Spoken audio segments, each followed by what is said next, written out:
What's broken in healthcare system nobody talks about? I think the financial structure. But these are some of the hardest working people I've ever met in my life. Let that sink in, and that she was living in a tent and that she was too proud to ask for help. Welcome to the Sacramento Seat podcast. Jennifer, how are you doing today? I'm doing well. Thank you. How are you? I'm doing great. It's a beautiful morning. I'm doing wonderful. I want to ask you that you have been working in healthcare industry for more than 15 years. Could you please take back me to the old days, how you started your career? I love that you called it the old days. So I am a registered nurse. So I started my career in nursing in hospitals, nursing homes, provider offices. I ended up moving into the hospital care management department and then became a leader over that department. And I did that because I couldn't figure out why people were continuously coming in and out of the hospital and using the hospital emergency department for non-urgent care. So the ER was full of folks that had ear infections, sore throats, not, heart attacks or accidents. And I couldn't figure out why. So I started to ask not why did people feel that this is where they needed to get their care in the emergency department, but what was driving them to the emergency department? Why did they feel that that was their only option for healthcare and basic healthcare? And what I found was a lot of different reasons. One of the reasons was that they didn't have any money. So if you don't have money, where are you going to get your care? You're going to get your care at a hospital because the hospital can't turn you away. Okay, that's a legitimate reason. The second was when you look at a Medicaid population, this population, a lot of them are working and they're working jobs that they can't take an hour or two off to take their kids or themselves to the doctor to have primary care medicine performed, or just an earache, or I have a sore throat and I need some antibiotics. So they were having to come into the emergency room because that's the only thing that was open when they were available to go in. So I took a step back. I had a wonderful CEO at the hospital that I worked at. And I said, I want to send care management out into the street. First, everyone thought I was nuts. They're like, these are care managers. They're hospital care managers. They need to be here working on what? Length of stay. That's a hospital. And he let me do it.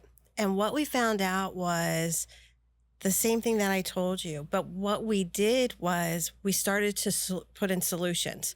So we had our providers in the community that were had a big Medi-Cal clientele. They would stay open. Maybe they were open 1 or 2 nights a week, maybe one Saturday. And this allowed folks to stop using the ER and coming into the provider offices. The Medicaid population has insurance. They also opened up their doors to the non-insured. So back then we had what we called gray zone. And these were folks that made just a couple dollars too much to get on the public Medicaid system, but they didn't have enough money really to buy a health plan like you and I would buy into. And so these doctors opened their doors and allowed a percentage of those folks to also come in. That decompressed our ERs. So now we had ERs that were treating episodic, urgent care and not so much of the basic care that we saw. In 2012, I moved to California and I worked for a health system out here with the provider groups and did the same thing. Everywhere I went, we had telephonic case management, people calling and trying to get people on the phone. We're not going to get this clientele on the phone.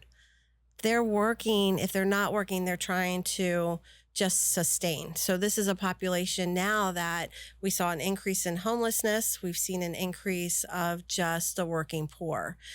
Again, took the care managers, put them in the doctor's offices.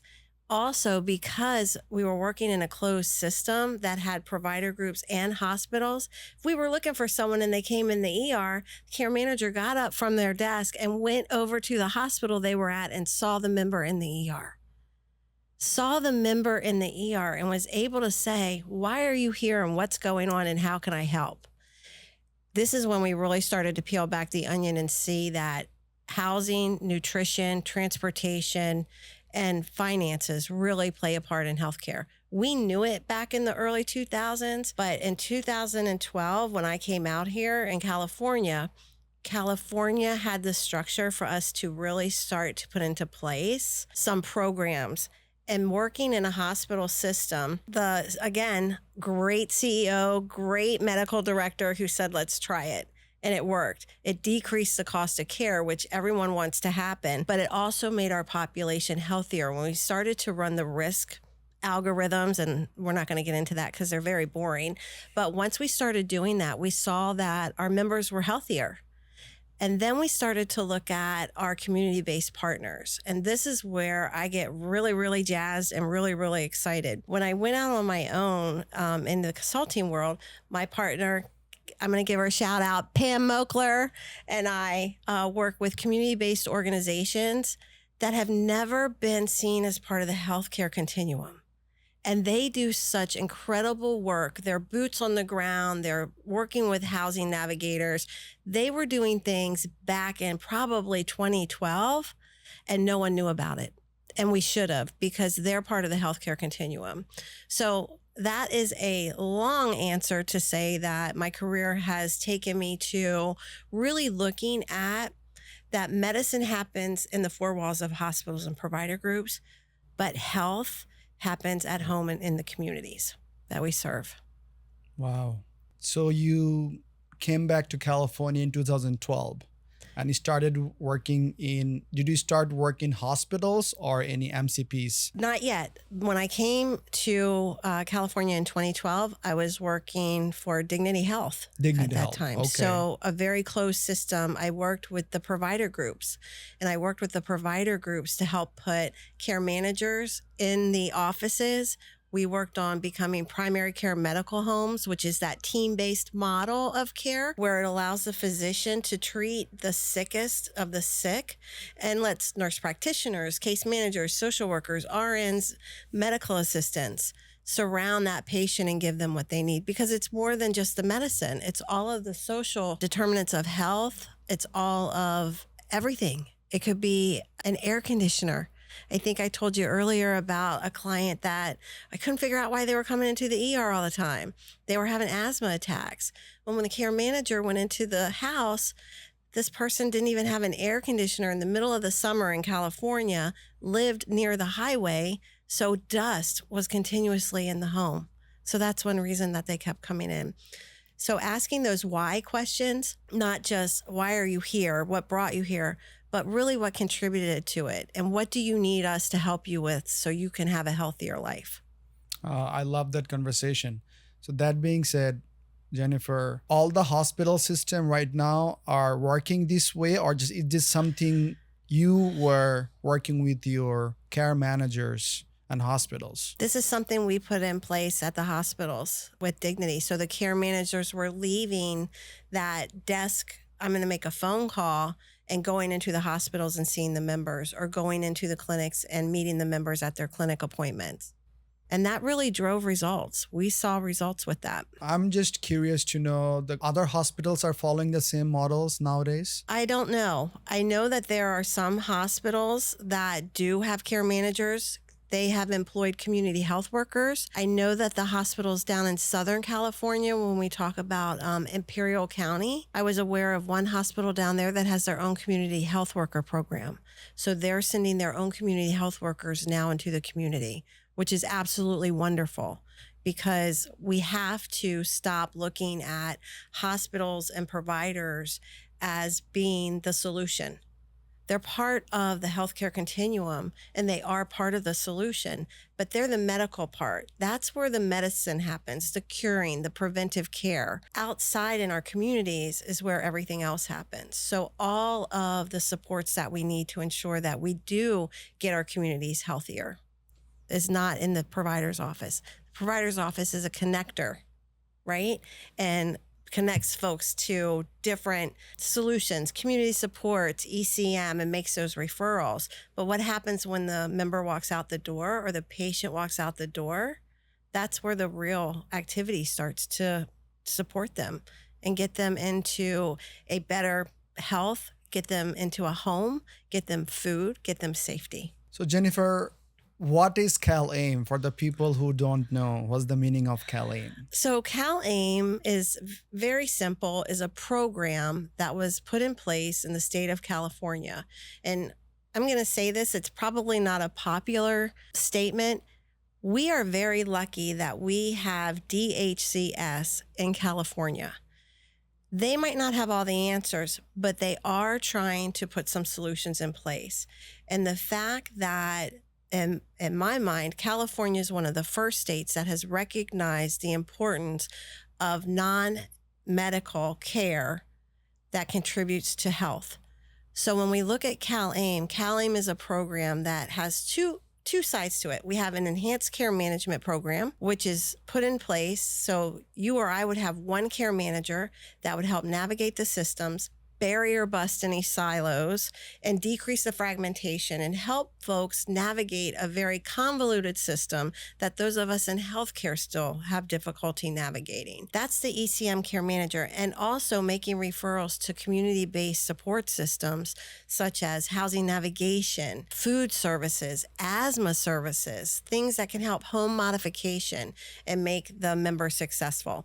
The other piece is the community supports piece. And this is the piece that has everything that we talk about that the member needs: food, transportation, recuperative care, maybe from a hospital. How many folks do we have that we send into an unsafe environment and expect them to get better? And that's just crazy. They have to be in a safe environment where they can feel secure to relax, get better, and get the services that they need. So community supports looks at a big picture, and it supports our community with support systems, non-traditional support systems, as we spoke about. ECM is the backbone that assigns someone that I can call anytime when I have a problem, when I need help, to help navigate systems. So CalAIM, ECM, and CS is very well-connected system with our healthcare for hospitals, right? It is well connected in some areas. So what I see areas such as large counties like Los Angeles, even here in Sacramento, where we have a lot of hospitals that are integrated with CalAIM. They understand ECM, they understand community support. Where it's not so well known on how to access these systems is places that are more rural. So when we talk about where we are up here in Northern California or down south, past LA, where it's a little bit more rural, getting those connections and getting that education out there is very important. I worked with a community-based organization in Alameda County who was trying to fund members that were coming out of the hospital into hotels so they would have a safe place to recover. Not aware of recuperative care, that was a benefit that these members could utilize to recover. So they were funding that. So I think it's connecting those dots and bringing everyone to the table so we know what is available out there. I'm glad you brought this topic about recuperative care. So what's the future of Recoup look like because of the new HR1 bill? Oh, that is such a great question. And there's so many people that are working on this. We have DHCS, we have policymakers that are working on that. Pam and I have been involved in some of those conversations. We also have, I know you've heard of NYMARC. They are Julia Gaines and Julia Dobbins. I'm going to throw them out there. They have been instrumental in trying to figure this out. And they're still trying to figure it out. It's not solved. We've just received the new policy guide from DHCS, so we're reading through that policy guide. We know that room and board is not going to be covered with the recuperative care. We already know that. Right. We already know that. So how is that payment structure going to look? And that's what's being worked on now. I'm just wondering that is the billing rate for Recoup is going to go up or is going to go down? How it's look like? We don't know. We're hoping to find out soon because decisions need to be made. Recoup care providers need to make decisions on what they're going to look like in 2027. So this is an area, Pam and I work with a lot of recuperative care providers in Southern California and in Northern California. And this is the question. Right now, the opening for the public comment on the new policy guides, I think ended last Friday. So we're going to have to wait and see now what flushes out of those comments. Can you please tell me that why recoup care is important for us? It's extremely important. It is important that folks that are unhoused or have unstable housing have a place where they can go from the hospital or the nursing home to complete their recovery. It's also a place where we can tie these people in our community and connect them with community supports. Sometimes we never interact with folks that need housing transition and navigation. This is a place where recuperative care can connect folks and get them in the system that they might not have ever been in, where they can start preparing for housing. A lot of what we find is these folks don't even have a license. They have no ID. So we know that you have to have ID to get into the housing situation. You have to have an ID to get a lease. You have to have an ID to access any type of support system. Housing navigation can help people start to get that ID and work through the system, getting social security cards, getting access to funds, maybe getting them on public assistance, everything. Recuperative care is just a key, and it's a very important piece of CalAIM. And it's at risk right now because we just don't know what's going to happen. 100% agree. What's your feedback on there's so many CBOs in every county? Mostly not, I'm going to say every county, like in the capital or big cities, but there's a lot of needs in rural areas, right? So despite having, say, for example, in Sacramento, we have so many CBOs, wonderful, like Bay Area Community Services, Hope Cooperative, Community Health Works, a lot of small and big nonprofits helping our unhoused community. Despite having so many CBOs, why there a lot of people are in the streets? Can you please enlighten me? I wish I had the answer and could wave a magic wand and have the solution. I believe our community-based organizations have not been included in the solution. I believe that working with the AAAs that I've worked with locally, the Daybreak Adult Care in Alameda County, working with the city of Oakland, bringing those organizations into the healthcare continuum to support these members to get housing, to get food, to get stability is key. And I think one of the issues that we're trying to bridge right now is bringing those community-based organizations into the healthcare continuum. So they are seen just as important as maybe a discharge to a nursing home, right? Discharging and connecting someone to maybe the area agencies on aging and having them work with those members that are older, because older folks are the ones that are now becoming homeless. We're seeing, that increase in people over 50 becoming homeless. Area agencies on aging have been working with this population forever. They are one of the experts, and we need to tap into that. I don't have a solution. I wish I did. I think that silos need to be broken down. I think we need to all be at the table having conversations. We need to have real solutions that work, not paper solutions. Do you think we need more CBOs to come and help more our population are suffering with health or homelessness, or the existing infrastructure we have, like whatever CBOs exist in current market, they are capable to help everyone? I think we do need to expand. I think working with the CBOs and figuring out how to ensure that they're financially viable, connecting them with the managed care organizations, having them be able to bill. And that's some of the work that we've been doing, is getting the CBOs ready to work with managed care organizations. So they know how to file claims. They know how to work to become a provider. Just submitting a letter of interest, right? Doing that to become a contracted provider so they can get paid for the services that they are performing.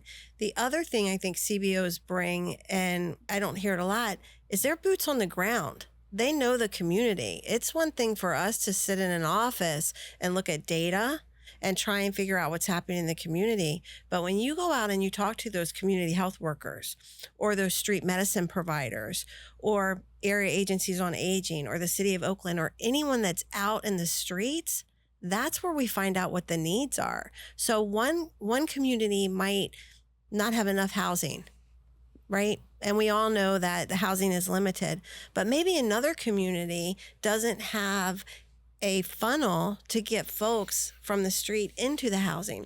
The other thing I want to bring up that I learned since I've been in California is a myth about our homeless population.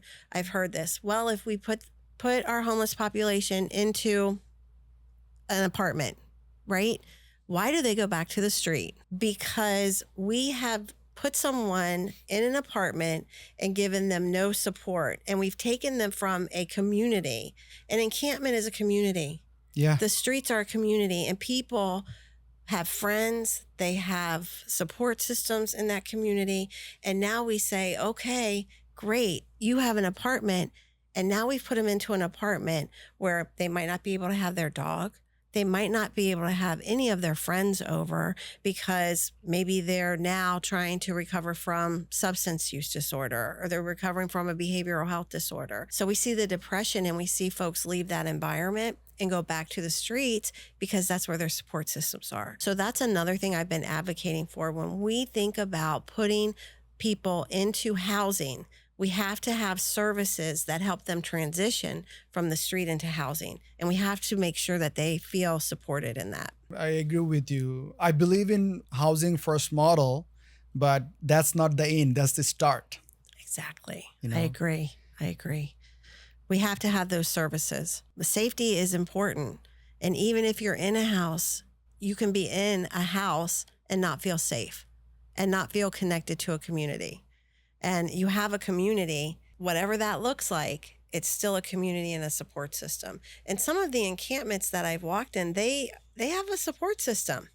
They have a hierarchy. They have things that support people. They take care of each other in these communities. So we need to make sure that when we put someone in housing, that we've gone through all of these steps, that they are connected, that they have ECM, they have a care manager who can help navigate them and get them involved with the community. That maybe we need to have a conversation with a landlord. Maybe this person has had a dog their whole time and they're not willing to leave that dog to go into a house.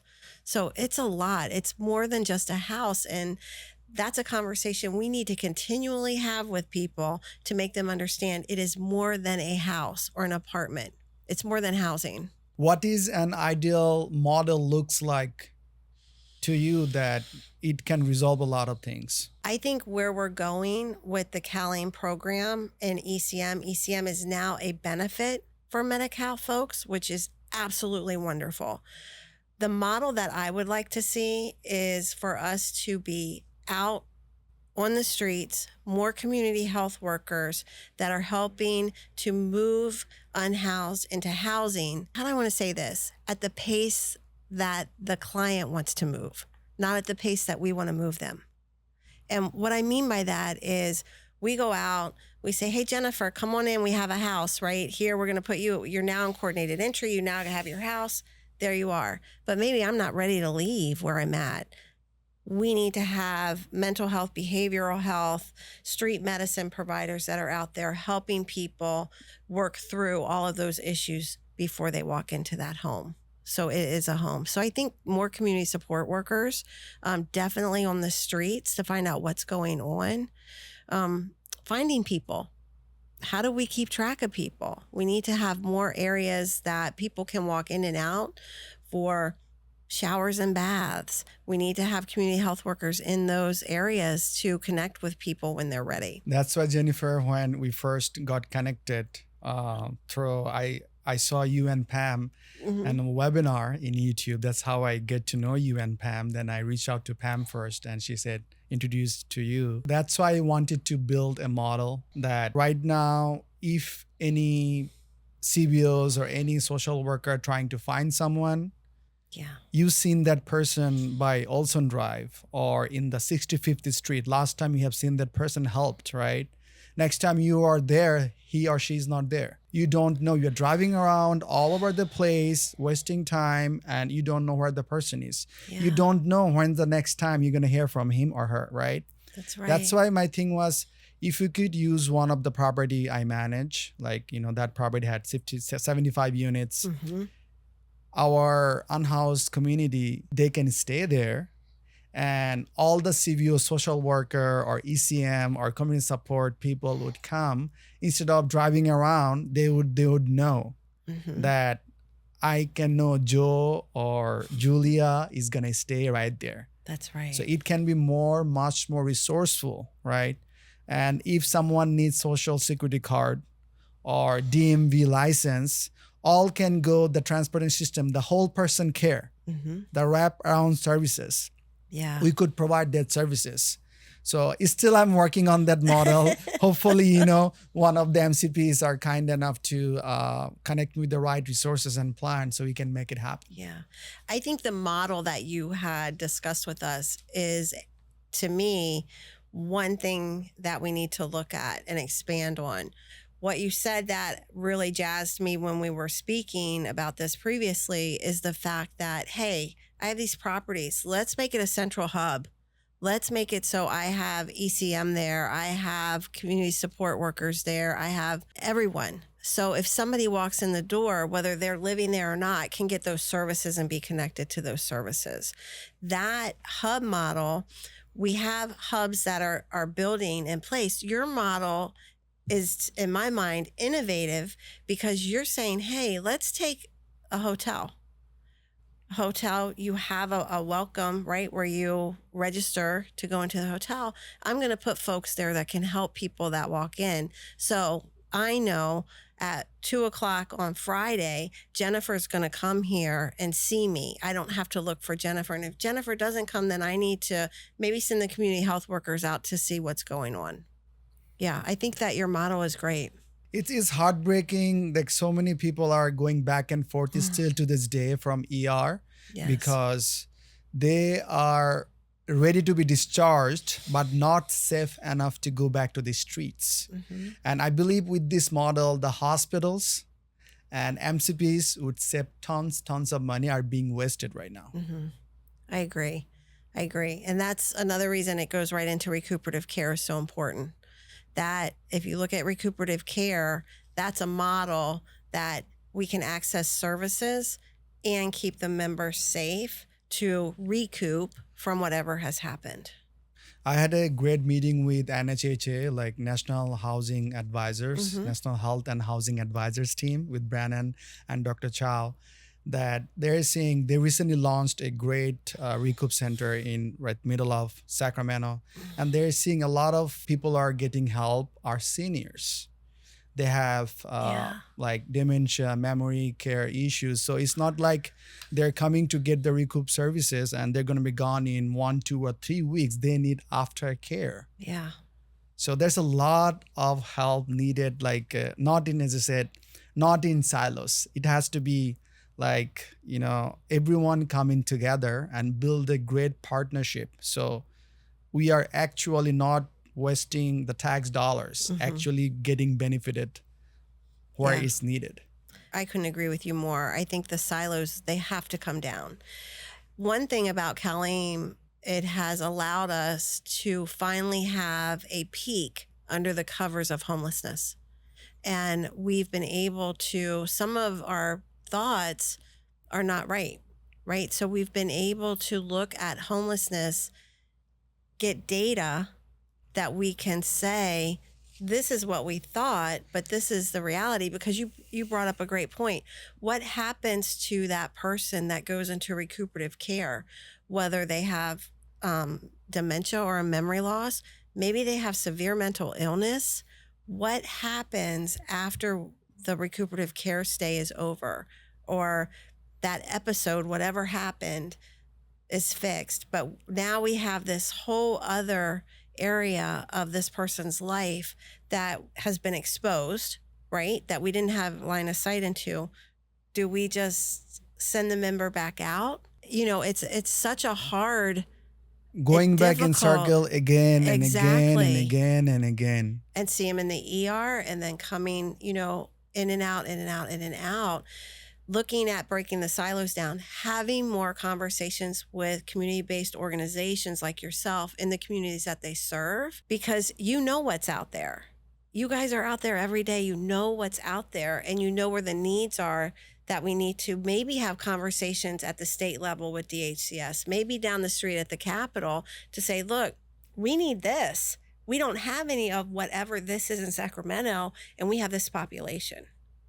So I couldn't agree with you more. I think we've opened up a box, and I don't want to call it Pandora's box. We've opened up a box where we can see now that, again, it's not just the homeless myths of somebody wants to be homeless, someone's out on the street, they don't want to, conform to society. That is minimal. In fact, I don't think I've ever met anyone that said, I want to be homeless.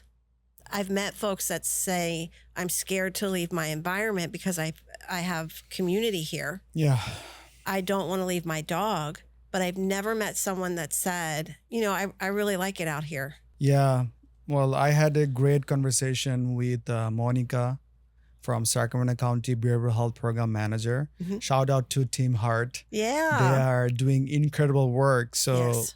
they launched their program more than 10 years ago, Team Heart, that when Miss Sherry Green saw the housing encampment outside of their Sacramento County Behavioral Health Office, how we can, instead of waiting for them to come to them, they started doing the street outreach. They are going to the encampments, and they recently partnered up with W3, like Wellness Without Walls. Yes. And they are doing incredible work. They have helped more than, I believe, 600 people get housed, and they're back to the community doing incredible work. It's like amazing.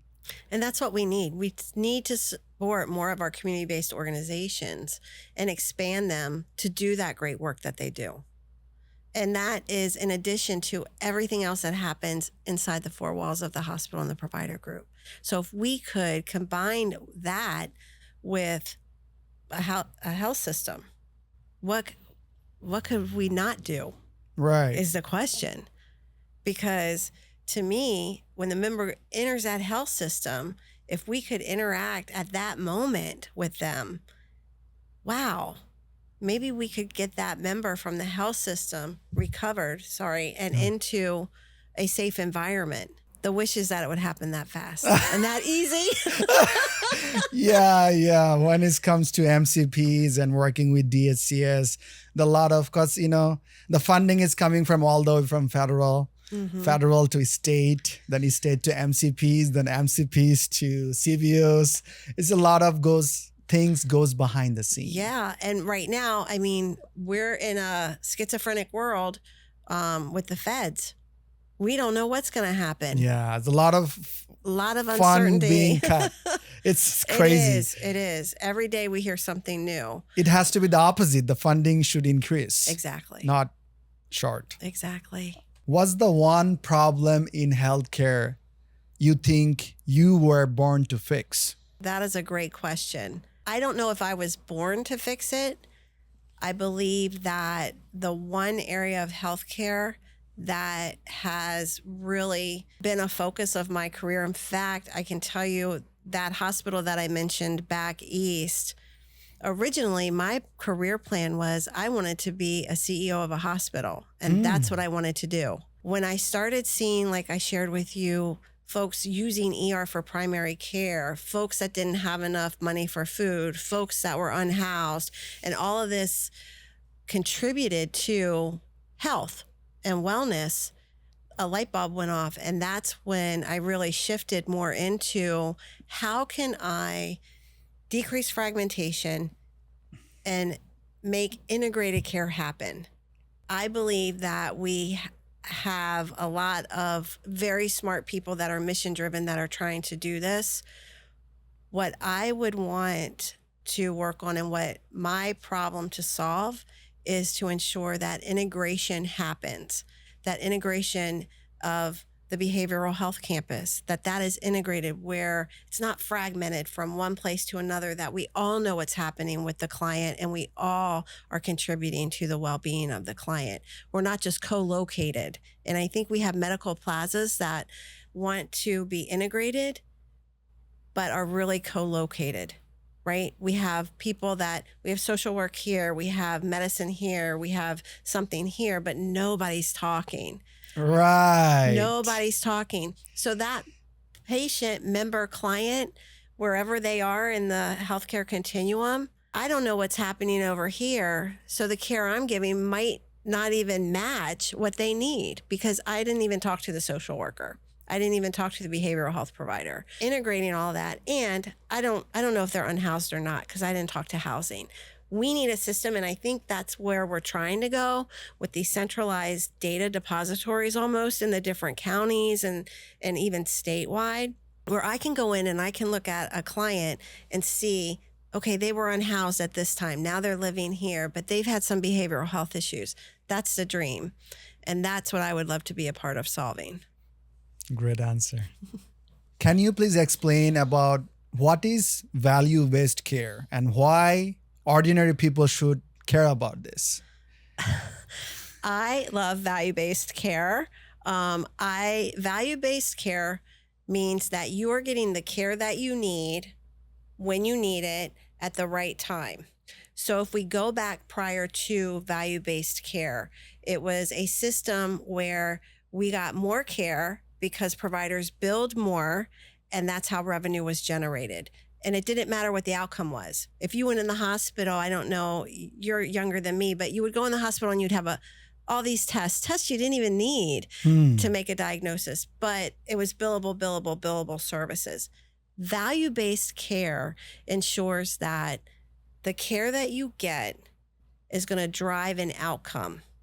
So, for example, if you go into the hospital with diabetes, or you see your provider with diabetes, we're going to do things that add value and decrease cost and improve outcomes. So we're going to look at, what do you need? And this is where care management really comes into play. Care management is a huge piece of value-based care if done correctly. So care management, like we talked about, where they're meeting the member where they're at, that they're helping that member go from A to B in their health journey. And B is an improvement. So looking at the newly diagnosed diabetic, we just don't want the doctor. We want to have some diabetic education. We want maybe a little social work in there, because we know that this is a new diagnosis and there's a lot of fear, right, that goes with that diagnosis. So value-based care helps us ensure that the care that's given, it's given at the right time, the right place, and for the right reason. And it's going to drive results. And I'm oversimplifying it. Yeah, I understand. Thank you for explaining. Sure. So is CalAIM ultimate goal is to provide value-based care? I think CalAIM is definitely part of the value-based system, because it brings in those non-medical determinants of health. So CalAIM has that care manager, like we talked about, that's critical. It has all of the community support systems that are going to help people stay healthy. Value-based care wants people to be healthy. We want to improve the health of our folks. And I think CalAIM is the right way to do that. Again, I'm going to say, I think that the fact that California put this in place in 2020 was innovative. People are looking at California right now to see, how is this working? We're 5-6 years into this. How is this working? And what does it look like? Did it save any money? Is health improving? Do we have data that shows health outcomes have improved and quality has improved? Those are the things we need to be really digging into right now. What do you think? I think it has. I think that we've seen it, when we look long term, we're seeing a decrease in cost of care overall. I also believe that, as you said, 600 folks are now housed. How does that not improve the health of that community? Right. There is no way that that doesn't improve the health of that community. So when we try and put all of that together, okay, we have 600 folks that are now housed. They're not using the emergency room, right? They're not going to the emergency room because it was 105 here in Sacramento and they're, heat exhaustion. They're in their home. They have food that's in their home. That improves health. So, yes, I believe we might not see it, and it takes a while. And that's where the rub is, right? Because we want quick. We want to be able to say, we implemented ECM yesterday, and today we're now saving this much money per member per month. And it doesn't work like that. We have to look long term over the savings. You worked in one of the leading MCPs in the country. Can you please share your experience working in that organization? Sure. So I started in it's HealthNet. I started at HealthNet as a VP of medical management and oversaw all of the utilization management. So really looking at hospital utilization, put in transition of care. So we were talking to the hospitals a lot more and working with the hospital care managers, and also the utilization in the provider offices and looking at that. So I was over the department that approves the care. So that was fun. Then I moved up into a senior vice president role, and I oversaw care management and some population health. So I was over the care management and population health department when we implemented CalAIM. So we were putting in programs to support ECM enrollment, to support moving folks into the community supports. And that was really, again, eye-opening. I believe that HealthNet is a mission-driven organization, and they do great work. And they're running with CalAIM. So, I don't know. I don't know where it's going to go. I worry about this, but HealthNet was leading in a lot of the different areas of CalAIM and implementation, and they were one of the leading organizations in rolling out CalAIM. I had the privilege to meet with Tiana from HealthNet, and she's incredible. Yeah. Every month we join the Sacramento Path Collaborative, and from HealthNet, Tiana, from Anthem, Noni, Yep. Elena, and from Kaiser, Christina, everyone joined those calls, and it's incredible. They're very kind, sharing all the industry myth or questions we have, how we can provide value and insight. It's amazing, the community. And the managed care organizations get a bad rap. They really do. They, it's all about money. We see, they denied this. We always see the worst of the worst. But these organizations are embedded in the communities that they serve. So when we talk about HealthNet and Anthem and Kaiser, these are organizations that support hospitals and support communities and do a lot of strategy planning to, I don't want to say build infrastructure, but they do support the building of infrastructure based on the needs of the community. We see that. We see HealthNet, where they donate millions of dollars into housing. They donate dollars into food. Anthem and Kaiser also. Kaiser is leading on, pilots. Kaiser Foundation puts a lot of money into recuperative care pilots. They put a lot of money into, I'm going to get it wrong, but it's the system that they're looking at, like we talked about with the centralized data. They're doing a lot of that in Northern California. So the health plans do a lot of good in the community. And as you said, just sharing lessons learned and best practices is critical. And having you and other CBOs at the table to share what you do with the health plans. I wish I had known when I was at HealthNet the work that is being done by the community-based organizations, because I would have tapped into that. That would have improved our outcomes immediately if we had leveraged that. So I love the fact that the health plans are now engaging with community-based organizations or non-traditional providers of services. And that is extremely important as we break these silos down.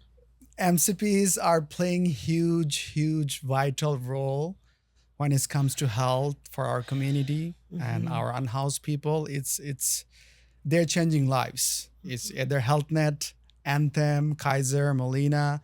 Without them, it would be disaster. I agree. I agree. And this is a new role for them too. Think about CalAIM came down and now HealthNet, Anthem, and Kaiser are funding non-traditional medicine, non-traditional support, housing. Our MCOs are now in the housing space.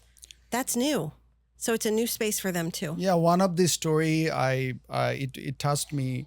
It's somewhere in LA that one of the ladies, she just gave a birth to a baby, but she's unhoused and she was suffering with certain health issues. Then HealthNet came into place on the spot. It was not even during working hours. They made sure that they got housed, she's in a safe place, and they work closely with DHCS to make it happen. So stories like this, I'm sure Anthem, Kaiser, or HealthNet happening every day, but it doesn't see the lights. People don't know.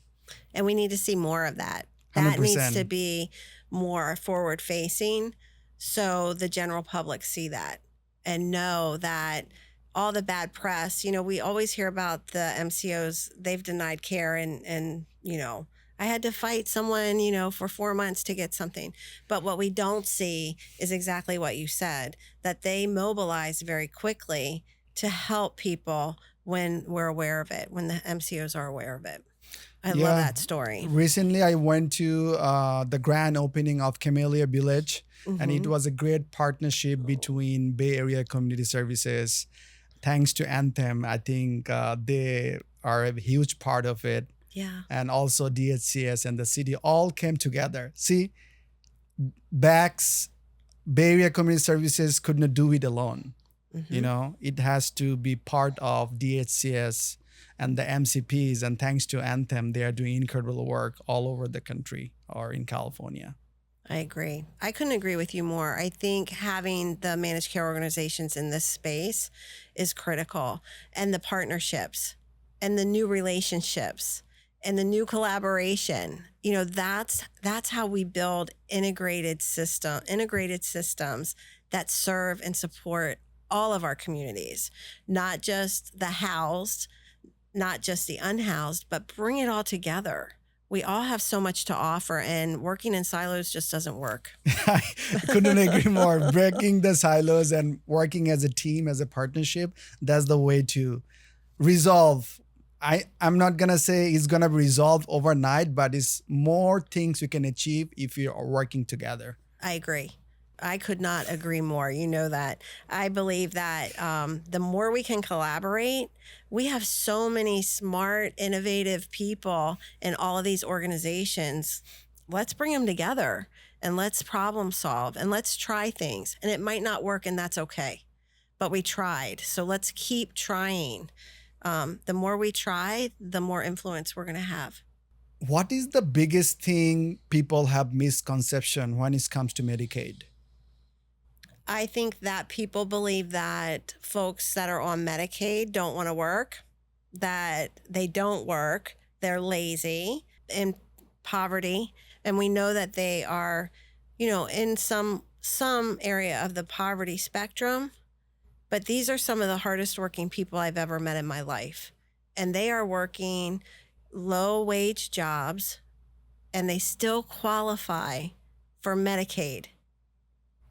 Let that sink in. We have folks that are working 40, 60 hours and can't support their families, can't get health insurance through their employer because they can't afford it, or maybe the employer can't offer it because it's so expensive, that are on public assistance.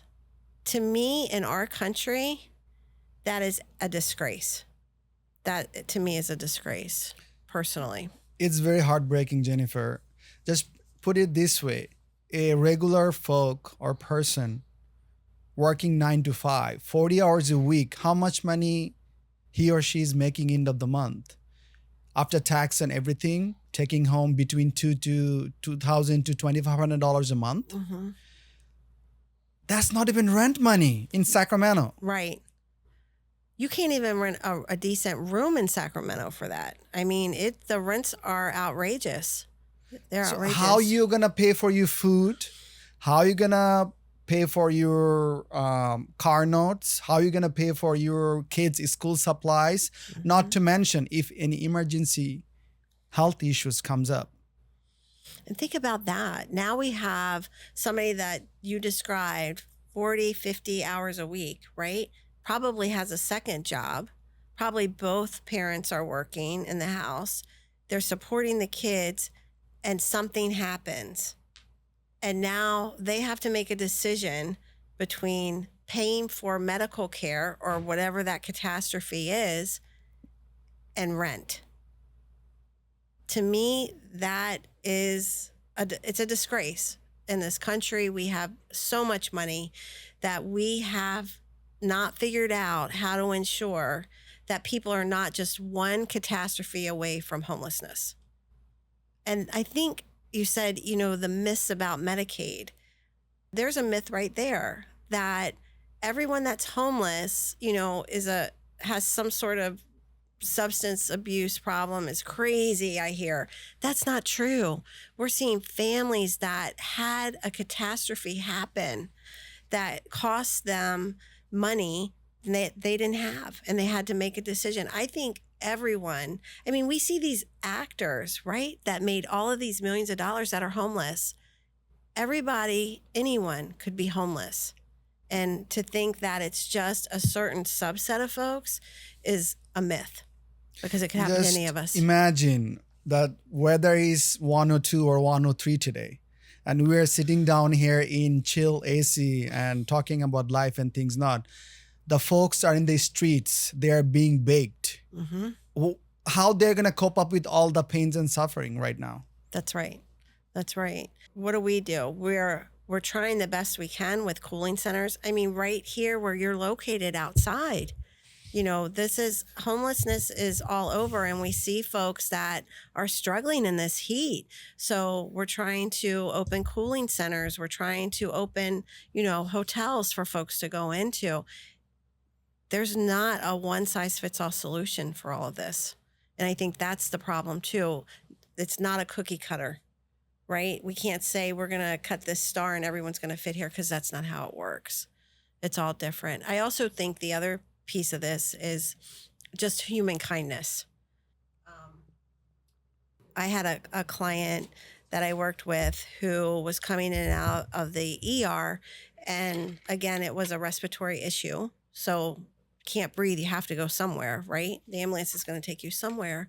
Come to find out, this was a homeless woman who had a nebulizer machine in her cart. Her cart was stolen and her nebulizer machine was stolen. So she didn't have a nebulizer machine, but no one asked her. That's why I think we have to change the narrative. We have to ask different questions when folks keep coming to the ER. We have to dig deeper than just saying, oh, Mary's back again and she needs a respiratory treatment, or the ambulance picked her up. Let's dig deeper. We got her a nebulizer machine. She plugs in outside of one of the public buildings downtown Sacramento every evening and does her nebulizer treatment. So the security guard in that building knows that she's going to be sitting out front, plugged in, doing a nebulizer treatment. Human kindness, right? That he's not shooing her off of that stoop and allows her that 20 minutes to do a breathing treatment, which keeps her going. It's simple. Some of this is simple. Yeah. And it's just asking the right questions and being kind. A lot of things we take for granted. We don't realize how to survive and sustain, how many small things we need. Right. And despite we having our own place, we struggle with certain things, either mental, physical, whatever. And someone is in the streets. Just imagine, I had a conversation with someone that they're diabetic and they're unhoused. How they're going to take their diabetic insulin medication? Right. That has to be refrigerated, right? Right. It has to be in the fridge. So one of the social worker, he or she was kind enough. They talked to one of the mom and pop shop, a donut shop. Say, hey, could you please be kind enough to help these folks? All you just have to do, just put the medication in your refrigerator. and they're kind enough to agree. So now they are managing it. But is it the solution? Temporary, yes. But this is not something permanent. Yeah. It's a temporary solution till we can find a permanent housing solution for the person. And sometimes it's just asking someone for help. Mm-hmm. I have to still believe that overall we are kind people 100%. and that we want to help and we want to elevate those around us to just be the best that they can be. And some people need a lift to get there. So that is such a great story. Local businesses. I know some local businesses that open up their showers. Some gyms now in the Sacramento area will allow folks to come in and shower before the gym rush comes in. How wonderful. This is a beautiful story. Just to think of how wonderful you feel after a shower. To have just some normalcy in a life that is not normal for people to live on the street and not have just the dignity of a shower. To me, that was one of the kindest things I've ever heard, that they just open their doors. They provide soap, towels, people come in and shower. Other organizations, community-based organizations do this. They have facilities that they open up and they just let people come in and shower. I know that Bay Area Community Services has one of the center like this in Sacramento. Mm-hmm.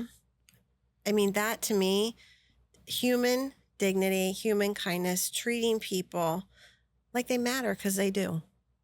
We're all human. There's no difference.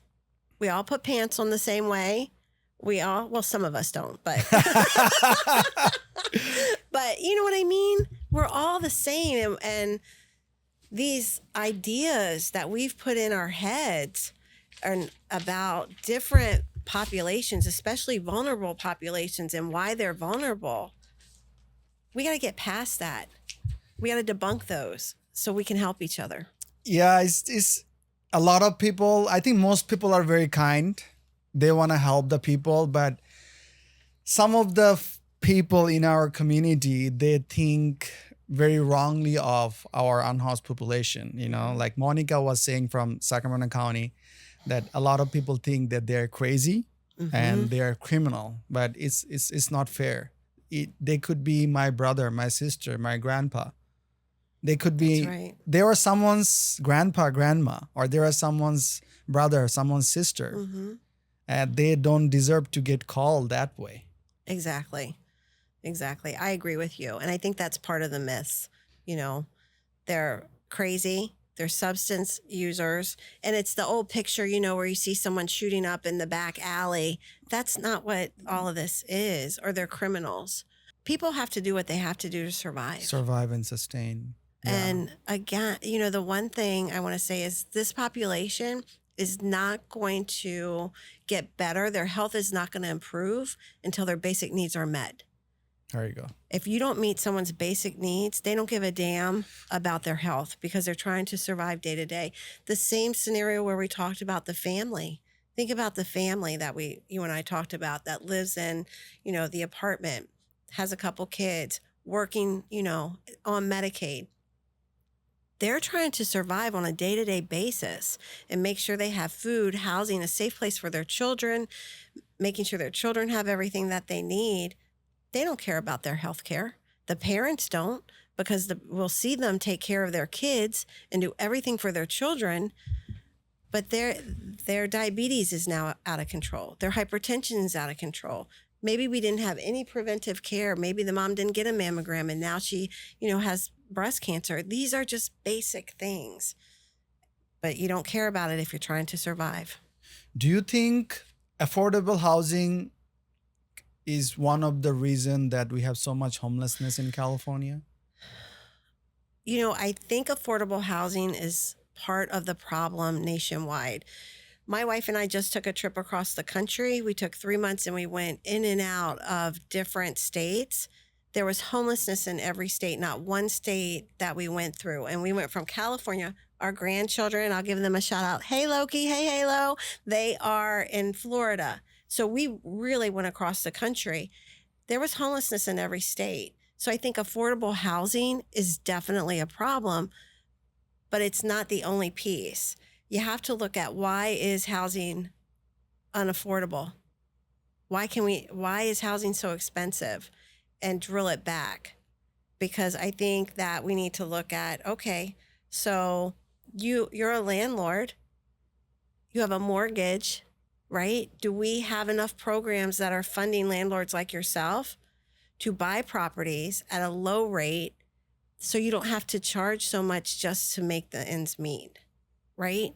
So we have to go back to the whys. And I am a why person. I'm sure you, when we spoke before, you know that I ask a lot of why questions. So why is the housing unaffordable? Well, because you have a house payment. You have a payment on the hotel. You have to make it, or they'll take it from you. The bank will take it from you. Okay. Are there programs that we could get that are lower interest rates, or no interest rate, because you're going to provide a service that supports the community? Maybe that's the thought, right? Do we have those programs? I don't know of any that offer zero interest rate because you're opening a facility that's going to help people get affordable housing. To me, that's a simple answer. I think there's a lot of hot funding, a lot of program, but again, if someone with an idea trying to come up with a model and trying to help the community or unhoused people, but they don't have access to those information, how they can get the funding from HUD. That's right. It's like, again, the silos. A lot of organizations are working, they're getting all the funding they need from the government, and they are doing whatever they can. If you think, like, I had a conversation with someone in LA County, if you're trying to build an unit, it's costing $400,000, $500,000 just to build one unit. But to be honest with you, it should not take that much money to build one unit. That's why a lot of nonprofits or even organization coming into place, they're buying existing hotel or motel properties because it's much more affordable. Right. You can buy in California between $50,000 to $100,000 per unit. And you are getting a lot more value for the money than instead of building a new construction. Oh, absolutely. Absolutely. And it's right And there. you are working with the St. Vincent project right now. Yes. Please tell me about it. So Pam got outreached by the developer of that project. And we have been working with the developer for about 2 years now. And it's a project that is remodeling the old St. Vincent's Hospital into a integrated behavioral health campus. And what we're going to have is from crisis intervention all the way to permanent supportive housing. So this is extremely exciting to me because we're decreasing silos, fragmentation. We know that if the population comes in and receives care and then goes back out into the street, we lose them. Right. So if they can come in, receive stabilization, go from stabilization into a program that's on the campus, and then move into maybe interim housing and then into permanent supportive housing, we have now developed a model that can help folks come in, get off of the streets, and get housed. Oh, and if they can't get housed on the campus, hopefully we'll be full and we'll have, a lot of members that have come through into our housing units. But say that we fill up, having those partnerships to say, okay, Jennifer is stable. She's gone through the housing program. She's with Housing Navigation, and we need housing.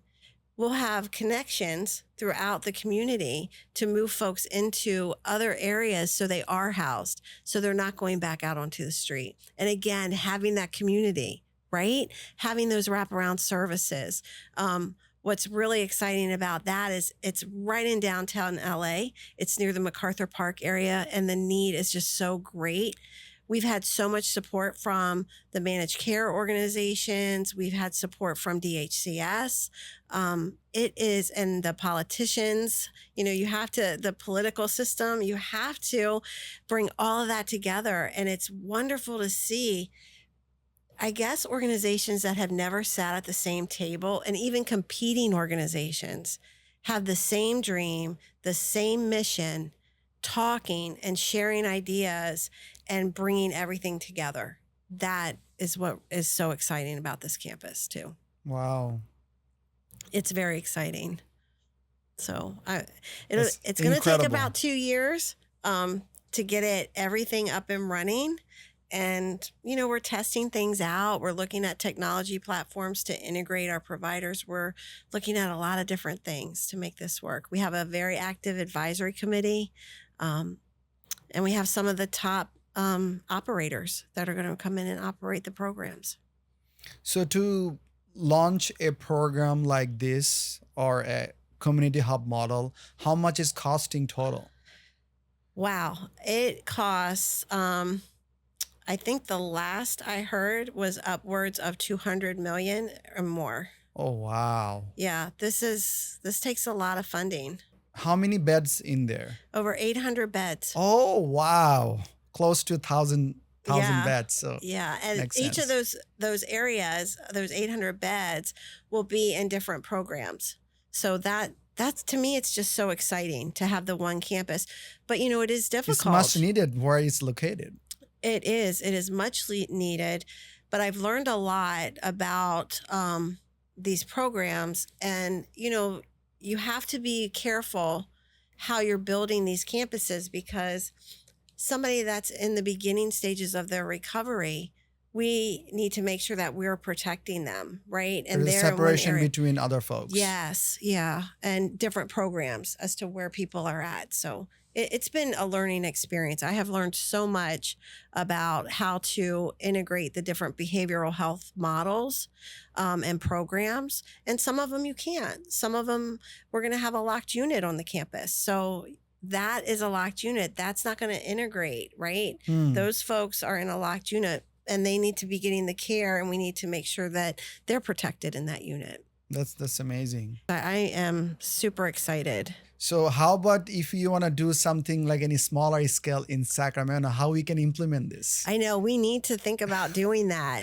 because we need it up here in Sacramento too. We need first we need to find the property. We need to find a property that we can have these services. And I think Sacramento has, when you drive around Sacramento, you go down Alhambra Boulevard, you see the well space. We have Richardson Boulevard. so many great pockets.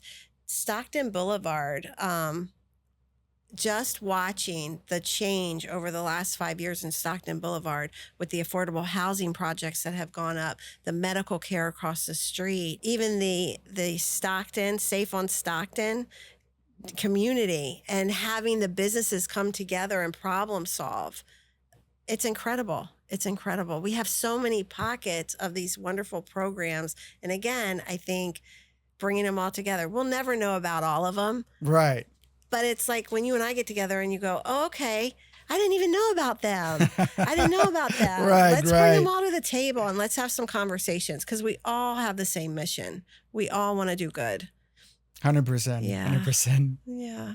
The other challenge is going to be the workforce requirements for Medicaid and Medi-Cal. Tell me more about it. So the workforce requirements in 2027 is that if you are on Medi-Cal, you will have to document, I think it is 20 hours of either work or volunteer to stay on Medi-Cal. Wow. So that means if you can't document that and you don't fall into a specific group that's excluded, that can't work, you lose your benefits. Wow. That's scary. How do we do that? So a lot of conversation on how do we record that, right? And Is get that it to the based state. on California or all over the states? This is all over the state. So work Wow. requirements. Mm-hmm. So if I Think heard you right, about- Jennifer, that if someone is not working at least 20 hours, I think it's 20 hours. We'll look it up. I want to say 20 or 40. okay. I don't remember the exact But there's a hours. requirement that they must have to work certain Exactly. hours. Or volunteer. Okay. So we have to, how do we capture that? and make sure that it is, I feel like recorded. our Medicaid and everything was progressing towards greatness one step at a time. But I feel like recently we're going backwards. Yes, I agree with you. And I think we have to look at the federal level and the cuts that are being made and the requirements to be on Medicaid. I agree with you. I think we're going backwards. I'm fearful we're going to go back to a time in the late 90s where it was so difficult, like we spoke earlier, to get on Medicaid. It was difficult. That we had so much uninsured that was using the hospitals, because that's a problem too. Hospitals don't have infinite pots of money, and hospitals are the most expensive place to get health care. Even if it is an earache, it's the most expensive earache. We're going to see people that have no alternative but to go into a hospital to get health care because they're uninsured. We're going to see an increase again that we haven't seen since the ACA of uninsured folks. Wow. That's scary. And it's a trickle effect. So we have uninsured folks.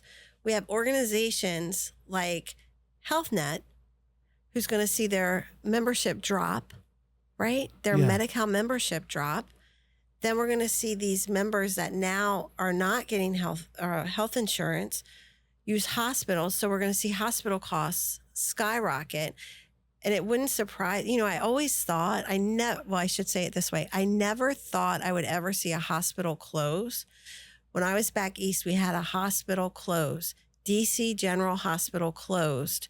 And I was shocked. I never in my life thought a hospital would close. And it closed because it could not withstand the uninsured that was coming into the hospital and continue to be financially viable. They weren't getting enough subsidies, from the states and the federal government. Yeah. I had a conversation with one of the CBOs leader. Then in Imperial County, one of the hospital might get closed because same issues, because folks are like certain communities, like undocumented immigrants or certain criteria putting into place because they need health care, how they're going to get it.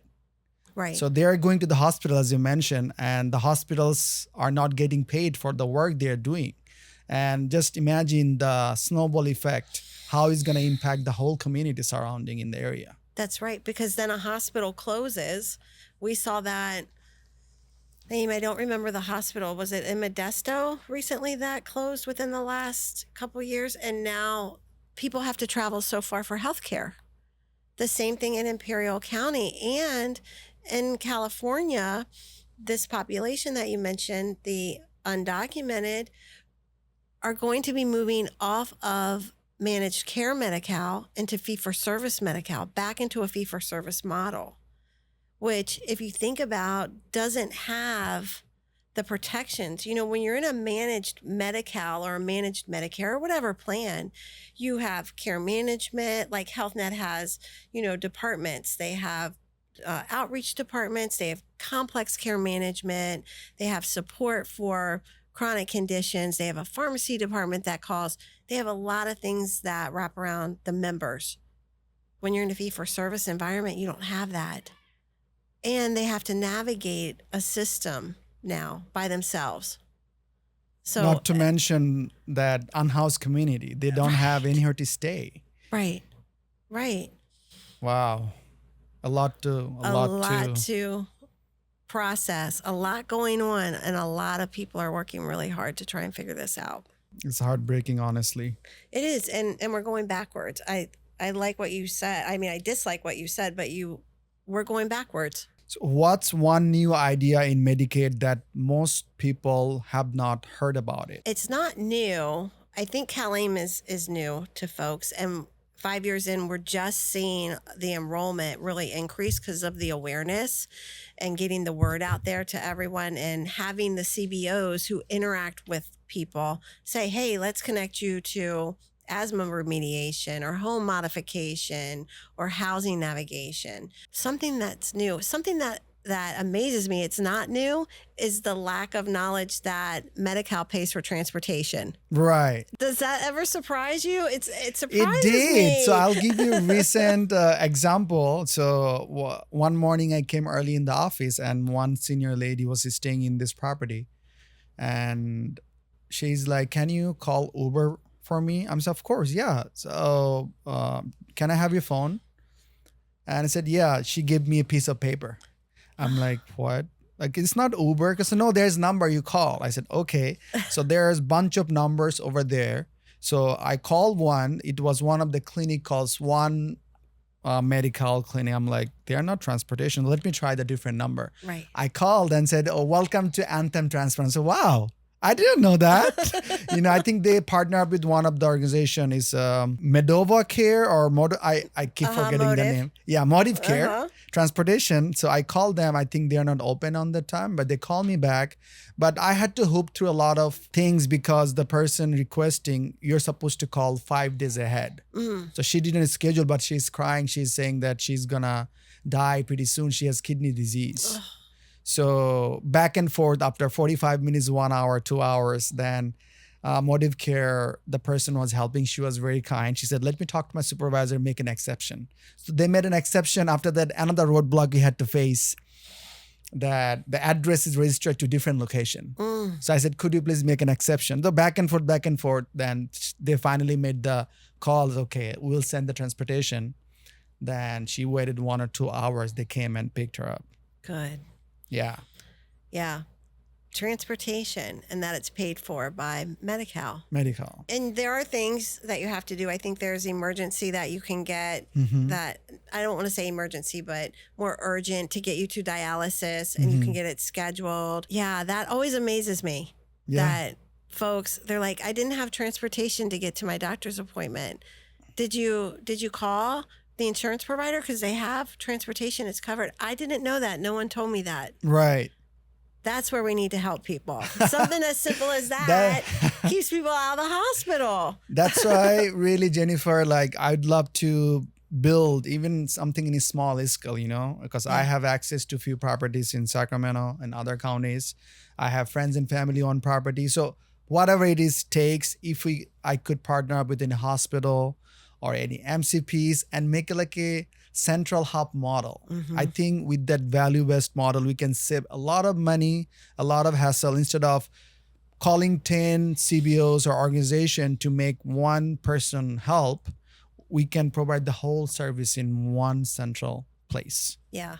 I think that's a great idea. It's innovative. We should definitely figure out how to package that and get it going, because I like your model, again, like we said earlier, the fact that James, who's homeless, can walk in and say, I need help. I need, what is this? I need help. And we can help them. Is there any one patient story that's changed the way you look into the system? Early in my career, when we were starting to peel back the onion on why folks were using the emergency department, a woman kept using the emergency department, and she was homeless, but she didn't say that she was homeless. She felt very unsafe. And when I went and spoke with her and just started to, as she came in, every time she came in, I would go and start to build that relationship of trust, because that's another thing with the homeless population. You have to really take your time to build and strengthen that relationship and be trustworthy. And she finally told me that she was homeless and that she was living in a tent and that she was too proud to ask for help. Yeah. That really changed the way that I approached that situation. It was very humbling to me to learn that here was someone who needed help so desperately, but would come into the ER to get the treatments that she needed and go back to her tent and come in, continuously, where had someone just asked, what's happening outside of the hospital that's bringing you back here? Maybe we could have intervened earlier. and gathered that trust, and walking her through that with dignity and not making her feel any worse than she already does, Yeah. right? Making her feel this is okay. We all have needed help, and walking her through the process with the dignity really, really changed the way that I approach things. Yeah, I think that's why the CalAIM playing a huge vital role, that making sure that the CBOs, it's ECM or CS, whoever the social worker is, making sure that they're in a safe space and it's okay to share what they're going through. Right. And this is where that lived experience comes in. Yeah. I have been blessed that I have never been homeless, been close to homeless, but never have been homeless. Wow. I always had a safety net. I had my first child very young, and we struggled. We were probably one catastrophe from homelessness, but I had a safety net. I had my father, I had parents, I had family. These folks don't have that. A lot of them are estranged from their family. They don't have a safety net, internal safety net. So immersing and asking questions and really learning about why this happens to folks, what's happened, why did you get here? Because there were many steps that get people to homelessness. It usually doesn't happen, I'm housed and tomorrow I'm homeless. There are steps. It's a progression to get there, and learning that, and also getting rid of my own thoughts about homelessness, right? Really looking at the why, and why does this happen, and what happened, and who are these people that are homeless? And it's just like, they're just like you and me. They're just having some bad times. Couldn't agree more. And I say every time when I talk to someone, the average American is 2 paychecks away from becoming homeless. So we should not judge at all. No.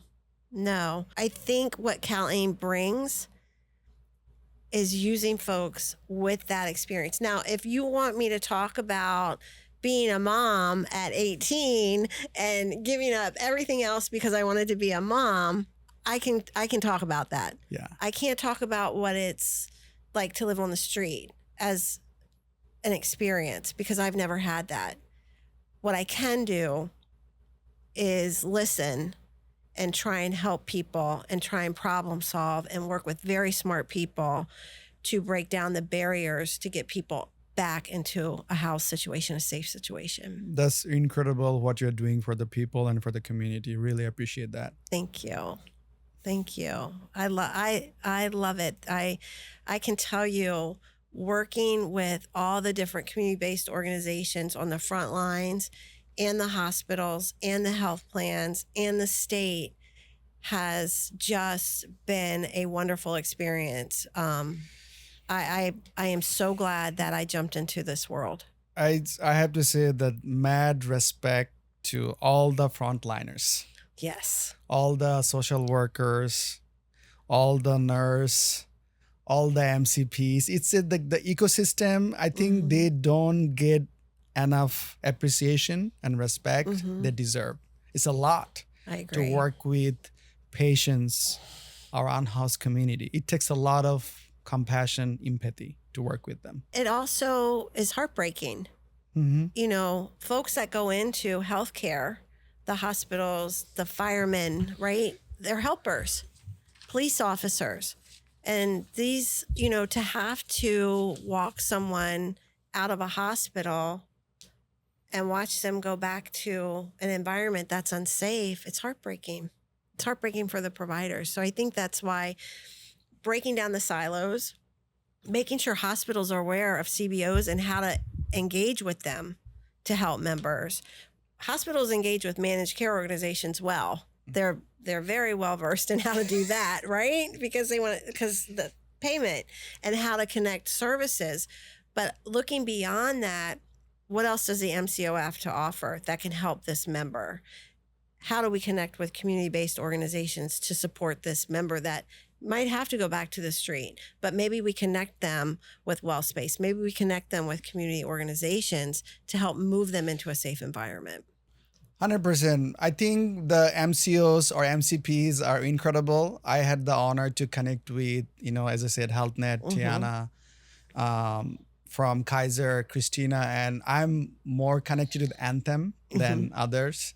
So I had the honor to connect with Anthem team. It's one of the incredible human being. She's a blessing in my life. Her name is Noni. Mm-hmm. So she's been a great mentor to me, connecting with the right resources. So Yeah. my community, the Rise Community Care, we got graduated from CalAIM Managerial Series. The Anthem is sponsored.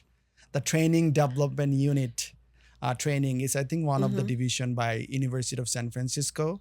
Learned a lot because the reason I'm into CalAIM system because I have a soft heart for our unhoused community. I Mm-hmm. have been trying to help them and also trying to work with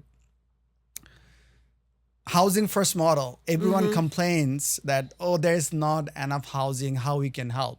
But I'm like, hello, Right. look at me. I have more than 200 units in Sacramento. Even if needed more, I can partner up with friends and family owns property.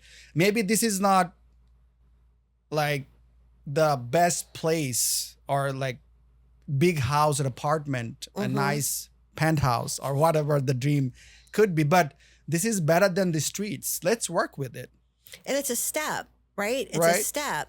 It's a step to get folks into a safe environment.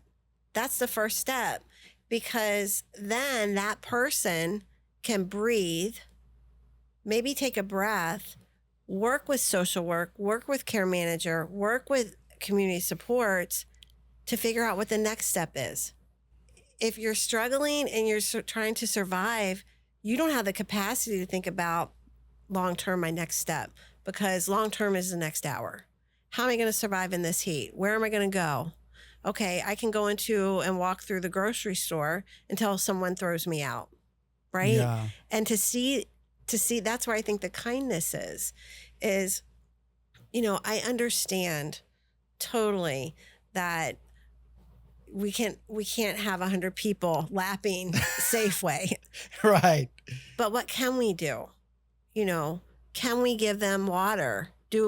Can we call a CBO and say, hey, can you set something out, a cooling station in front of Safeway? We have a huge homeless population that converts here or anywhere. I'm just saying Right. Safeway, but how can we help? And it's thinking outside of the box.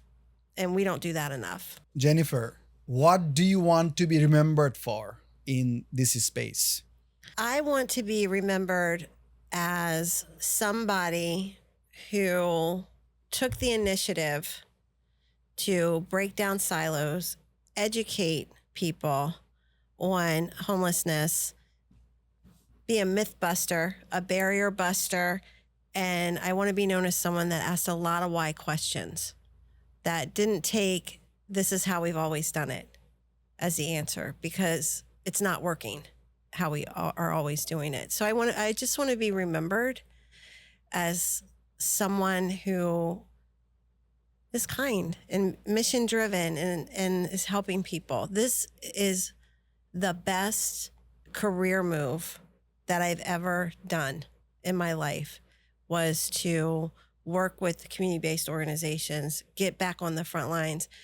When you're in the health plan and you're doing your steps and your career, I didn't realize how much I had missed being so far removed from people.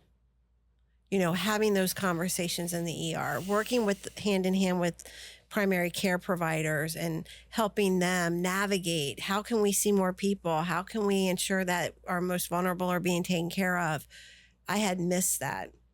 So I want to be remembered as someone that I love operations. You know that. I love building programs that work, that make sense. I want to be remembered as being someone that builds things that work, that support our most vulnerable people, and kind. That's incredible. What's your best advice for a young person who wants to fix the healthcare, not just work in it? I would say have a loud voice. Don't settle for this is the way that we've always done it, and always look beyond. And don't put people in boxes. Think of people as people, and we are here to help people. So my advice would be to learn all you can about the healthcare system and figure out ways that you can poke it and improve it, because the landscape has to change. The healthcare landscape has to change.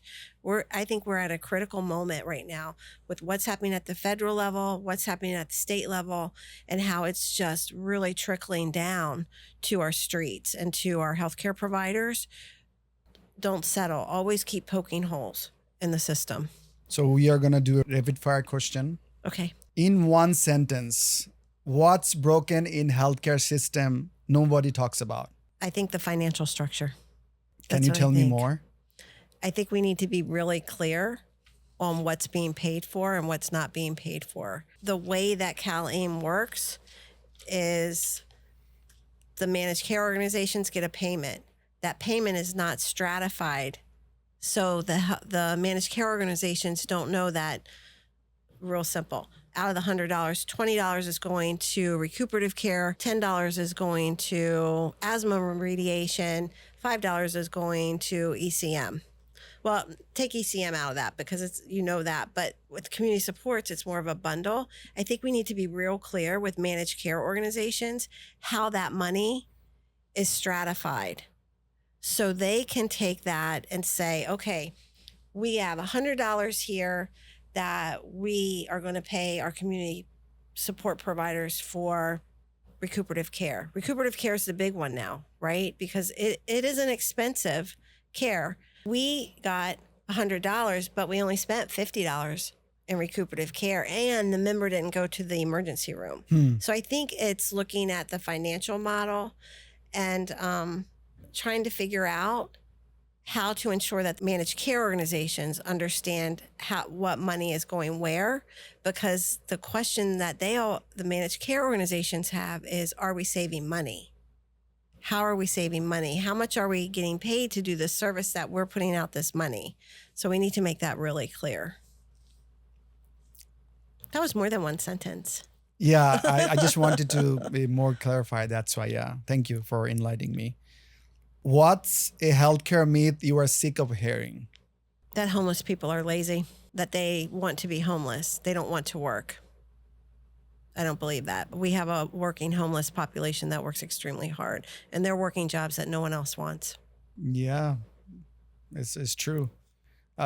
Even our immigrants coming from different countries, they are doing the jobs that a lot of people don't want to do. Who's going to pick up apples from the farm we are eating if they are not picking up the apples? And even there, I think a lot of them are not getting paid the minimum wage. Right. Which that's a whole nother conversation to take care We of can people. talk about that all day. No, I think you're right. You're definitely right. Finish the sentence. Healthcare wasn't built for. Healthcare wasn't built for. I don't know. Healthcare wasn't built for. This is what I want to say. I just don't know how to say it. Healthcare wasn't built for fragmentation. Healthcare wasn't built for silos. Healthcare wasn't built to only serve those that have money. Healthcare wasn't, a lot runs through my mind. Healthcare, if I flip that, healthcare was built to ensure that everyone has access to care. Health equity. Yeah. Health equity. 100%. What's the most expensive mistake hospitals keep making over and over and over? Not asking why. Not asking why people keep coming to the hospital. What is driving that? We know why, because of X, right? Ear infection. Why are you not going to see a primary care provider? Because none are open in my area and I have to work to ensure I have rent. We're not asking the right questions. I'm glad you said that. I wanted to go back to the question. So even despite having health plan, if I need to seek medical attention, I need to see my provider. If I call ring ring or on the online website, appointments are 5, 6, 7, or 2 weeks out. So tell me, if I'm suffering any pain or injury, I don't want to go to the ER because I'm going to be charged arm and leg. What is the solution? Why in America, so much money, so much abundance? Why the delay? That's a great question. We don't have enough providers. That's one, right? That's one bucket. I think the other bucket is we have to be open to non-traditional healthcare. And I don't mean acupuncture and massage, which I think is wonderful and everyone should have that. I believe if you can't immediately get an appointment, and I always use the earache because I saw those in the ER so much and I just couldn't understand it. If you can't get an appointment because you have an earache to go in to see a provider, what's the alternative? The alternative is that you have a phone visit with the provider. You have a telehealth visit with the provider. You go to an urgent care. I think we need more urgent cares. I really do. That could treat, and not urgent cares that close at 5. Right. Urgent cares that are open till 24/7. midnight or 24/7 to serve people that you don't have an emergency between 9 and 5. I come home, my daughter has now had an ear infection all day. She's screaming, no doctor's office are open. I need to go to the urgent care. Wow. I mean, you think about that. But the other piece of it is I believe that healthcare providers at times, some healthcare providers, let me say that, do not offer those services. So instead of saying, I can't get you in for 2 weeks because of X, how do you feel about maybe a telehealth appointment on your phone tomorrow at noon? Would you have thought to ask that as the consumer of healthcare? I don't think we educate enough to say, hey, this provider doesn't have anything open for 2 weeks, but how about a nurse practitioner visit? How about a telehealth visit? We know that, especially our unhoused populations, we want them to have phones. We have phone programs to make sure that they have access to phones. Yeah. Couldn't we do a phone call? Hey, I'm here. Okay, I know that you're unhoused. Let's talk through this. Is there a street medicine provider that I can connect? And again, as you said, it's connecting traditional healthcare with community-based organizations that are providing non-traditional services. How do you access those? And how do you connect all of that?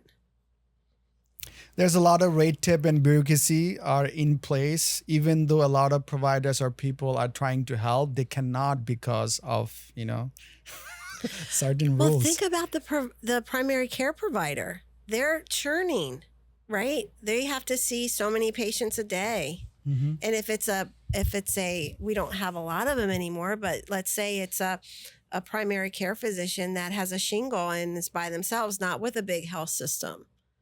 How many people do they have to see in a day to be financially viable? I mean, we all want to think that the doctors are all rich and wealthy. They're not.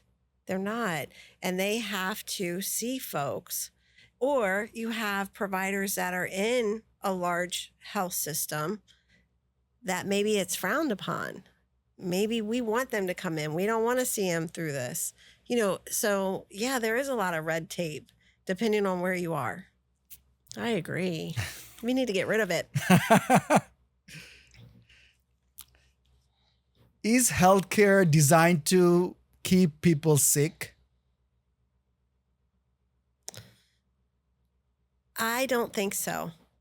I think that I think in the beginning, if we go back and do a history of healthcare, it was to treat episodes, right? To treat things that happened. Now, healthcare has so much preventive care and it goes into value-based care. Let's keep our populations healthy. So no, I don't believe that healthcare systems want people to be sick. What one leadership lesson you learned the hard way? I've learned a lot of leadership lessons the hard way. One that I learned is to be quiet. And I say that because when you're in a position of power and you're looking to problem solve, don't put your solution on the table, because that influences everyone around you not to put their solution on the table. So I learned to be quiet and to listen to the smart people that I have around me and hear how they believe we should solve said problem before I would say anything. And that was a lesson I would to learn, because you go in as a leader and you're like, okay, this is the problem. This is what we're going to do. Let's go. Instead, going in and say, this is the problem. What do you think? What do you guys think we should do? What do you think in care management? What do you think in primary care? Let's talk about it and just listen. I love that. A lot of listening. That's a great lesson and things to implement in life. Yes. If you had 30 seconds with the governor, what's the first thing you would tell him to fix? Oh, the first thing I would tell our governor to fix is how money gets to organizations that want to build housing, convert hotels. I have learned through the work at St. Vincent that you can be awarded grants, right? We apply for these grants, but the money doesn't come for 6 or 7 months. I would say we need to cut that time frame out. If there's a grant, right, whatever that grant is, and the applicant wins that money should be coming quickly, 60 days, so they can start to execute on that. We have folks that are just receiving grant money that they were awarded years ago. Oh, wow. How does that help? We have immediate problems here, and we need immediate solutions that need to be funded immediately, not in another year. That's the first thing I would say to him, among many other things. So in Jennifer Lloyd Consulting, what are the primary services you are providing right now, and who is it for? So a lot of the services that we provide are building infrastructure and helping community-based organizations learn how to work with managed care organizations and also build programs, and not new programs like care management programs. So I do a lot of work with community-based organizations to build and operationalize ECM, putting that infrastructure in place, housing, looking at recoup cares. What are they doing? How do we build it so it's scalable and financially feasible? We had some recoup cares that are funding, medical care, medical services to come in, not that they're providing them, but having medical services come in where that's not necessary. And there's other ways to do that. So looking outside the box is one thing that I do. I work a lot with Pam, and I partner on a lot of initiatives with folks. We do a lot of work with Recuperative Cares. We do a lot of work with NYMARC. Pam does a lot of great work with our MCOs and contracting and reaching out to foundations. And I tend to build those operational programs and look at how does this work, and does it work? And if it's not working, what do we need to do to make sure that we're getting the outcome, that we are providing services to this population, right? That we're doing that. The other thing that we do is education and presentations and speaking on not only Medicaid, but homelessness, really having conversations like this about what do you need to serve the population? It's more than opening a door and having someone walk through, right, into a house. So a lot of the work that we do has to do with taking sometimes the vision and the strategy that an organization wants to put in place and making it a reality. And that is one of the reasons why I love what I'm doing right now. That's very wonderful. Can you please tell me why any community-based organization should work with you and Pam, not other providers? The one thing about Pam and I is we are extremely nimble. So when you work with a consulting organization, a large one, and they're wonderful to work with, and they have definitely a lot of resources and a lot to offer. What Pam and I offer is we are more boots on the ground. We are in the community, we know the community, and we are able to change. So, for example, we might come in with a scope of work because of we've had a conversation and this is what you need, but something's now changed, and this has happened, to Pam and I, where maybe with Recoup Care is a big one. All of these changes are now happening. So we're course correcting and working on strategies, if this, then that, because it's very unknown still. If this, then that, how do these recuperative care stay financially viable? And how can we help with the contracting? And what does that look like in the future? That probably wasn't in the scope of work that we had in the agreement, but we're very nimble and we're able to really turn on a dime and provide the services to the client that they need. So it doesn't require us to go back and have a conversation. It's a phone call that says, I don't know what to do here. I have a strategy, or I don't have a strategy. I don't know what's going to happen. Let's walk through it. And Pam and I are able to do those things. We have recuperative care that is changing their whole operating model. So when we went in there, it was to work with managed care organizations. I want to increase my contracts, right? Let's do that. Let's figure out what that looks like. And working with that, they have built an EMR system, a database system, a technology platform internally, and have restructured their whole operational process. So that wasn't the initial, but Pam and I are able to. We're very nimble.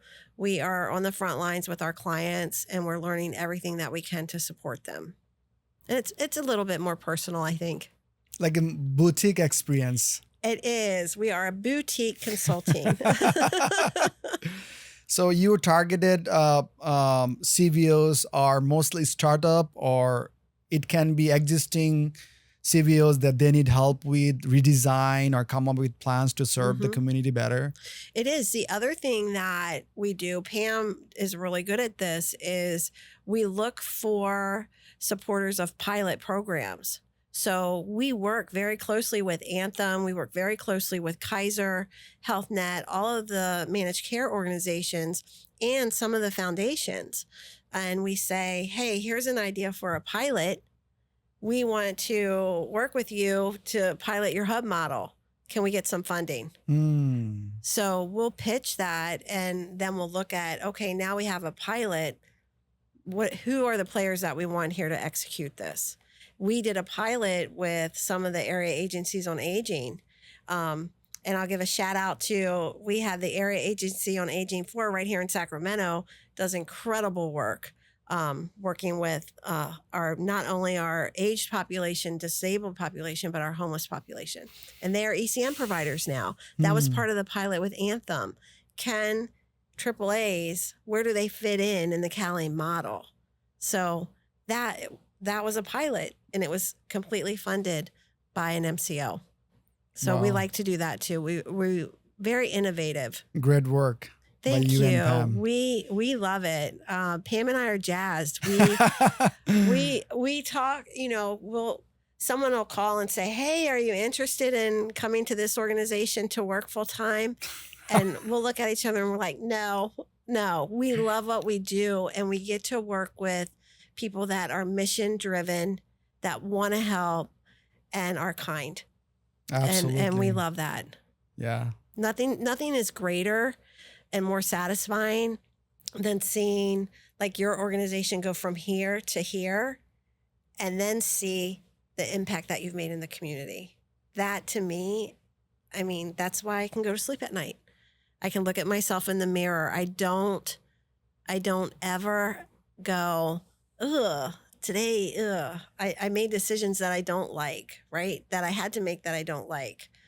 I get to work with folks and help them move their vision along. So I love it. I can't say enough about it. Well, thank you for sharing that. So when everything is said and done, what you want to be known for? I want to be known as someone who took the knowledge that I've acquired over my career and implemented systems and connected programs that truly supported the betterment, I'll say, of our community, and was inclusive of everyone in our community. That we have programs now that are including everyone. So I want to be known for that. I want to be known as someone that really pushed the envelope in some areas and got things done. Had a great impact in the community. Yes. Yes. That Jennifer is the reason that it happened.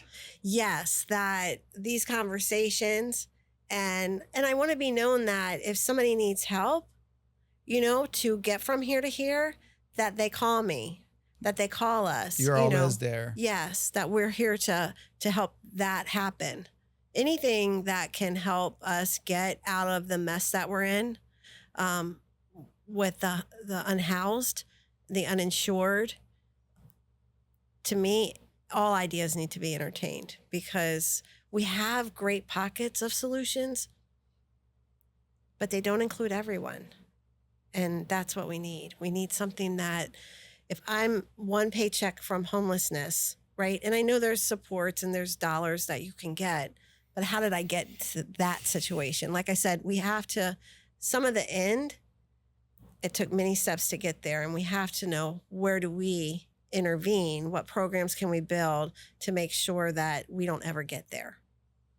Yeah. Instead of putting people in category, if we are all one. Yes. Yeah. I agree. Well, thank you so much, Jennifer. I really, really appreciate your time. Thank you. This has been wonderful. Yeah, I've you shared enjoyed a the lot conversation. of insight. Yeah, I loved it. Me It was too. great. Thank you. Thank you. I hope to come back. Absolutely. Definitely. If there is one message to the world, what that message would be? My message to the world would be to remember that we are all human and to be kind and to show people grace. I don't think we show people any grace anymore in the world. I think that people jump to conclusions. And that probably has a lot to do with the media and the outlets such as, we have podcasters, we have internet, we have so much news immediately at the tip of our fingers, right? We push a button. I think we have stopped showing people grace when they make mistakes. Thank you. Thank you.